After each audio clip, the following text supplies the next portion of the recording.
அன்பான முகநூல் உறவுகள் அனைவருக்கும் என்னுடைய மாலை வணக்கத்தை தெரிவித்துக் கொள்கிறேன்.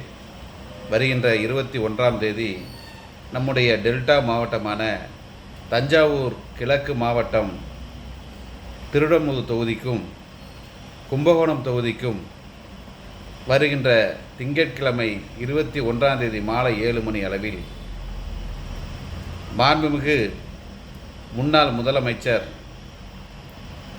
வருங்கால தமிழகத்தின் முதலமைச்சர், இன்றைய தமிழகத்தின் எதிர்க்கட்சி தலைவர், அது மட்டுமல்ல நம்முடைய காவேரி காப்பாளர், நம்முடைய டெல்டா மாவட்டம் முழுவதும் மீத்தேன் ஹைட்ரோ கார்பன் எடுப்பதற்கு புரிந்துணர்வு ஒப்பந்தத்தில் கையெழுத்திட்ட இன்றைய முதலமைச்சர் மாண்புமிகு முத்துவேல் கருணாநிதி ஸ்டாலின் அவர்கள் அந்த ஒப்பந்தத்தின் காரணமாக விவசாயம் முழுமையாக அளிக்கப்படும் சூழ்நிலை ஏற்பட்ட சூழ்நிலையில் மாண்புமிகு தமிழகத்தினுடைய முதலமைச்சராக அண்ணன் எடப்பாடியார் இருந்தபோது அந்த ஹைட்ரோ கார்பன் திட்டத்தையும் மீத்தேன் எடுக்கக்கூடிய திட்டத்தையும் முழுமையாக தடை செய்து இந்த டெல்டா மாவட்டம் வேளாண் பாதுகாப்பு மண்டலம் என்று அறிவித்து அதனை அரசிதழிலே அறிவித்தவர் நம்முடைய காவேரி காப்பாளர் அண்ணன் எடப்பாடியார்.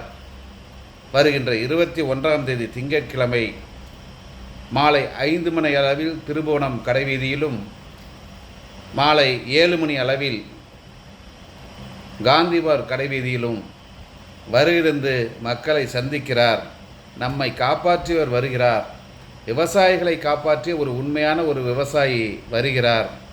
சாதாரண ஏழை எளிய மக்களுடைய நம்பிக்கை நட்சத்திரம் வருகின்ற 2026இல் தமிழகத்தினுடைய மாண்புமிகு முதலமைச்சர் அண்ணன் எடப்பாடியார் வருகிறார்.